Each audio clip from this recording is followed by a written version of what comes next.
Entonces, ¿qué contiene?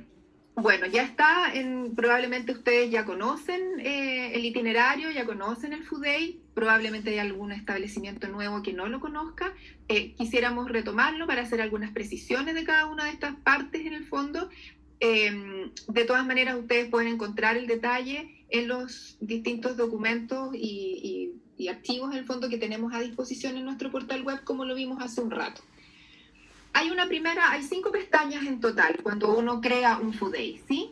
Hay 5 pestañas. Las 2 primeras contienen fundamentalmente datos de identificación del estudiante, del establecimiento, del diagnóstico, del equipo que evalúa. Y por otro lado, las otras 2 pestañas contienen una caracterización más completa, técnico-pedagógica del estudiante, tanto de sus antecedentes en el contexto familiar, escolar, personal, como las necesidades educativas que se han identificado, es decir, aquellas necesidades de los apoyos que va a requerir el estudiante. Y finalmente, el cierre con los datos de quién se hace responsable, del director y para finalizar, ¿cierto?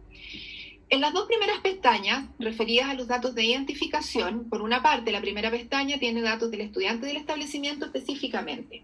Y en este caso es importante que ustedes consideren que hay información que viene ya precargada, y esa información precargada viene desde el SIGE. Por lo tanto, es muy importante que la información en el SIGE, ustedes como establecimiento la tengan completa, sobre todo, por ejemplo, en la comuna del estudiante. Muchas veces falta la comuna del estudiante en el SIGE y eso hace que en este formulario, en el Food Day, se produzca un error. Sí, eso lo vamos a ver, pero en el fondo no es problema del Food Day, sino que es porque no hay información completa en el SIGE. Recuerden que se precarga la información del estudiante aquí. Entonces es muy importante para el curso, para la información de dirección, la comuna incluida, para los datos del establecimiento, que esté siempre el SIGE con toda la información actualizada, y eso es responsabilidad de ustedes en cada establecimiento. El resto de esta pestaña más bien es marcar algunos antecedentes, si está en algunos programas de Junaev o de otro tipo, ¿verdad?, en el establecimiento, si ha estado en otro establecimiento cuántos años, son cosas breves. Si es usuario del español o si es usuario de otra lengua distinta al español, esas cosas se consignan. El resto está todo precargado desde SIGE. En la segunda pestaña, dedicada al diagnóstico del estudiante y del equipo de profesionales que evalúa, se consigna el diagnóstico, las fechas, algunas especificaciones del diagnóstico en algunos casos y el equipo evaluador. Ahí hay que tener ojo. En relación a los diagnósticos, están los diagnósticos que reciben la subvención, ¿sí?, que reciben subvención de acuerdo a la normativa.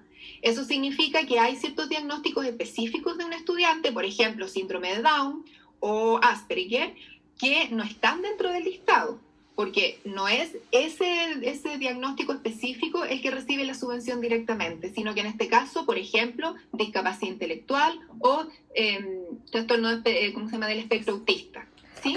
Eso sí aparece. Entonces hay que tener ojo en ese sentido, nos llegan varias consultas también al respecto.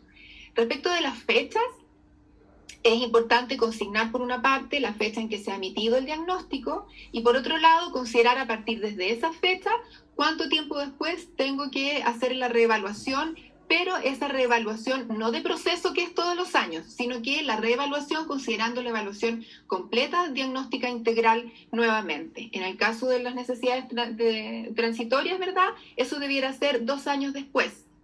En el caso de necesidades educativas permanentes, dependiendo de la situación del estudiante, de las características del contexto educativo, de los apoyos, etcétera, puede ser 3 años después o pueden ser 4 o 5 años después, a no ser que haya alguna prescripción médica específica que lo requiera antes.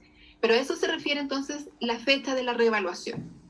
En algunos casos, como en discapacidad intelectual, por ejemplo, discapacidad múltiple, dificultades del aprendizaje, hay algunas especificaciones del diagnóstico también que marcar. Si es que tiene algún síndrome asociado, por ejemplo, ahí podría marcar síndrome de Down, por ejemplo. Si en el caso de dificultades de aprendizaje, en qué área tiene esas dificultades, si es en cálculo, si es en lectura y escritura, ahí se marca.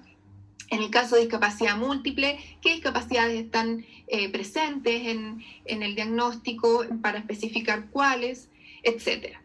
Y finalmente, en esta pestaña se ingresan los datos de los profesionales que han evaluado. Aquí hay 2 tablas, 2 lugares donde se van ingresando estos profesionales. Ojo ahí, la tablita, digamos, o el espacio donde se ingresan profesionales, que son los que obligatoriamente tienen que evaluar al estudiante de acuerdo al decreto 170, y que aparece el listado, pueden ser 2 profesionales, un médico y un profesor diferencial, o pueden ser hasta 4 profesionales en algunos diagnósticos. Dependiendo de cada uno, ustedes pueden ver en el listado, se van ingresando en ese primer cuadro.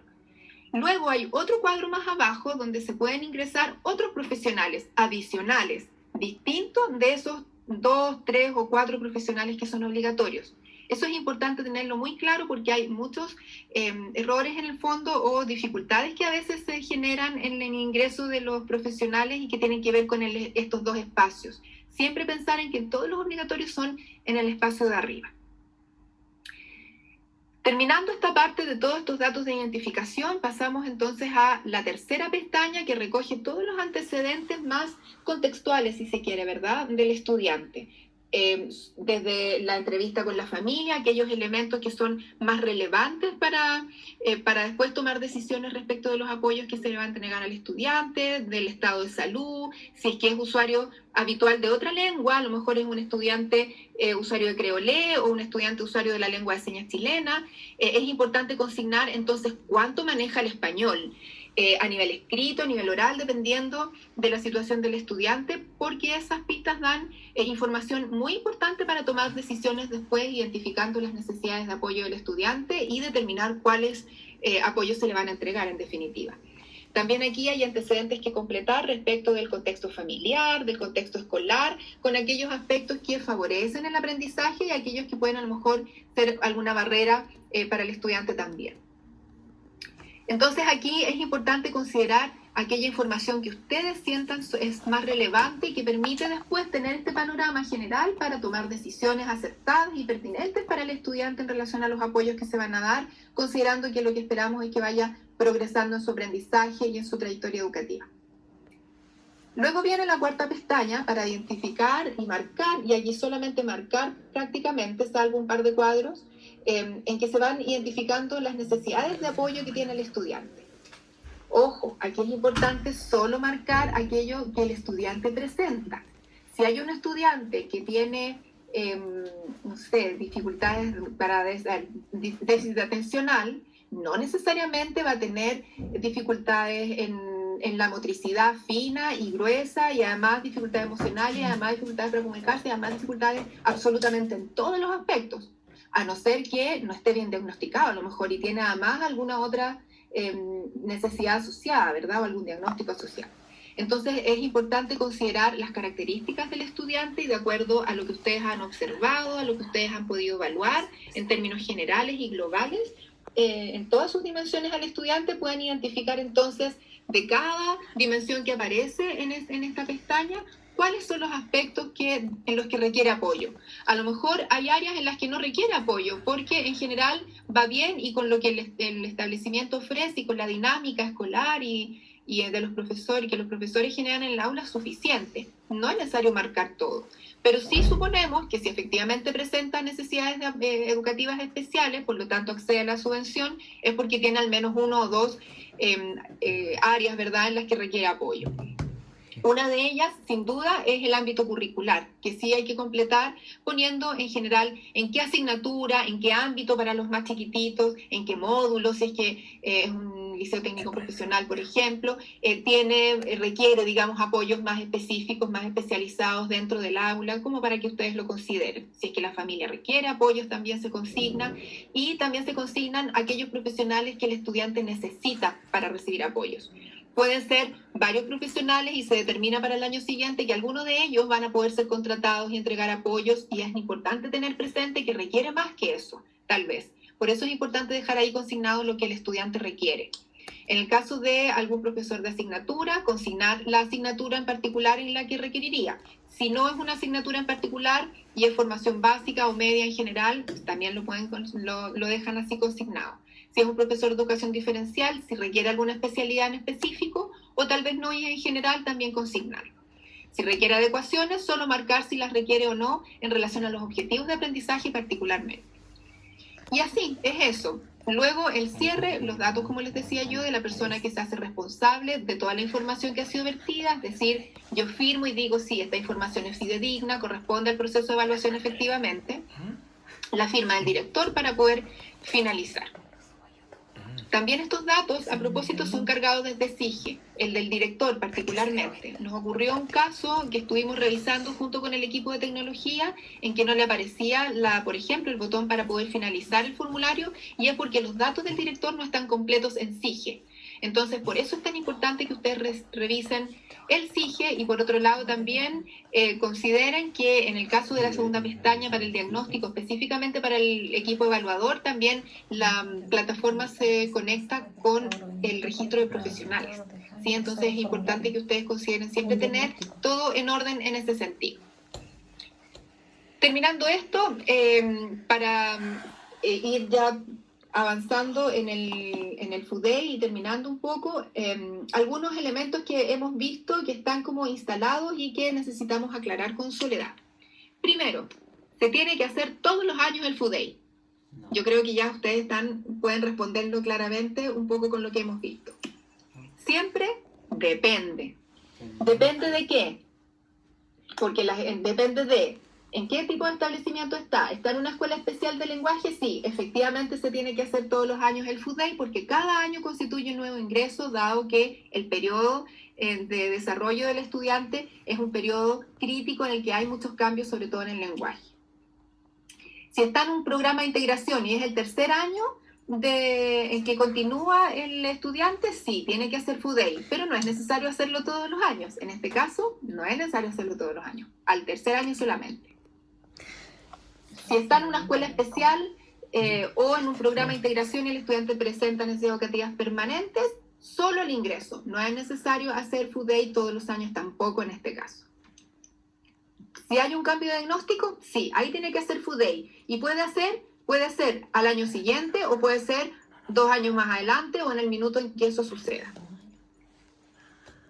Puede ser activo. Soledad, ¿sigues tú con la siguiente? Ok. ¿Se deben marcar todas las NE en el FUDEI? O sea, todos los aspectos que aparecen en el FUDEI. No, depende también. Muchas veces se piensa que se tienen que marcar todas las áreas, todos los aspectos. Solamente ustedes tienen que marcar dependiendo de lo que pasa con ese estudiante. A lo mejor un estudiante tiene un área que está descendido, que necesita apoyo, más el área curricular, que esa siempre es exigida. Pero no necesitamos llenar todo el FUDEI y poner cosas en todos los aspectos, si es que el niño no lo necesita. Debe estar relacionado con su característica y considerando a los profesionales que necesita. Quiero aprovechar de aquí a hacer a propósito de una pregunta respecto al foco inclusivo que deben tener los PIE y también de alguna manera las escuelas especiales con todos sus estudiantes. Pero el foco inclusivo en el sentido de que los profesionales que participan en la escuela, en el PIE, pueden apoyar también a los grupos cursos para atender a otros alumnos que también presentan necesidades educativas, aunque no necesariamente están en el PIE, son parte del PIE. Dale, Andrea, sigue nomás. Bueno, la intervención es la misma. Retomo yo entonces. Cuando aparece un error, es siempre problema de la plataforma. ¿Será tan así? En realidad no, eso es un mito. A veces los errores no tienen que ver con un problema en la plataforma necesariamente, como ya les adelanté un poco. Por una parte puede ser que en SIGE no estén todos los datos completos, ya sea del estudiante, del director, y eso hace que a veces aparezca un error. Y no es problema de la plataforma en sí, sino que es que el establecimiento no ha completado toda la información. Pongan ojo en eso, especialmente en la comuna. Por otro lado, a veces es necesario, dependiendo un poco de los computadores, de la señal de internet, a veces es mejor registrar los profesionales obligatorios en el primer cuadro en el mismo orden en que aparecen. A veces la misma plataforma cambia ese orden, pero si uno los registra en el mismo orden que aparecen, resulta más fácil y se evitan que aparezcan errores. Cuando me encuentro que me equivoqué en insertar un profesional o lo insertaron abajo en el recuadro de otros profesionales y resulta que es obligatorio y por eso me ha surgido un error, Al eliminar es muy importante, yo elimino, pongo la ventana así, acepto que estoy eliminando este profesional, me equivoqué en la información, ir inmediatamente abajo al botón guardar. Eso es muy importante. Si ustedes eliminan cualquier información y no guardan, es probable que la plataforma arroje error después. Y no es problema de la plataforma, sino que han quedado guardados, se han duplicado datos. Al no guardar, cuando se elimina, queda guardada igual la información, aunque uno no la vea en pantalla. Entonces es importante, cada vez que elimine información, guardar. Y por otro lado, también no es error si hay un FUDEI que, por ejemplo, desaparece. Tampoco es error de la plataforma. Lo que ocurre es que hay estudiantes extranjeros, en muchos de esos casos ocurre, cuando hay un estudiante extranjero que ha tenido un número de identificación provisorio y ha cambiado y ahora tiene un RUT nacional, el FUDEI sigue al estudiante y se queda con el número anterior, con el provisional. Entonces el provisorio. Por lo tanto, ahí sí nos pueden informar. Nosotros pedimos en tecnología que hagan el cambio y vuelve a aparecer el FUDEI con el RUT actual. Y lo otro también, que no es un error, es en el caso de los profesionales médicos que están en el registro de la Superintendencia de Salud, tienen un número de registro y cuando ingresan al FUDEI aparece un número distinto. Recuerden que ese número que aparece es del registro de profesionales. El registro de profesionales valida que el médico esté en el registro de la Superintendencia de Salud y genera un nuevo número. Por eso hay dos en este caso. Ambos números son válidos, no se preocupen en el caso de los médicos, ¿sí? Sol. Mito, ¿se debe aplicar el EVALúa, el WIS o alguna otra prueba estandarizada a todos los estudiantes? No. Esta debe ser, porque hemos sabido de casos en que todo el establecimiento están aplicando el EVALúa a todos los estudiantes con NE, por ejemplo. O incluso me han preguntado colegas respecto a que si los psicólogos tienen que aplicar el WIS a todos los estudiantes con NE. Eso debe ser una decisión fundamental de cada uno de los profesionales. O sea, son los profesionales los que mejor saben respecto, teniendo en cuenta las características del estudiante y el objetivo de la evaluación que van a realizar, cuáles van a ser los instrumentos estandarizados o si es necesario aplicar un instrumento estandarizado cuando no se exige. O sea, recuerden que la evaluación debe diseñarse, que la evaluación, cada profesional debe diseñar, planificar cuál va a ser ese proceso y tener en cuenta que la evaluación no es solo la aplicación de instrumentos estandarizados, sino que tiene que ver con muchas otras herramientas. La observación, la entrevista, la aplicación de pruebas informales, etc. Eso sea.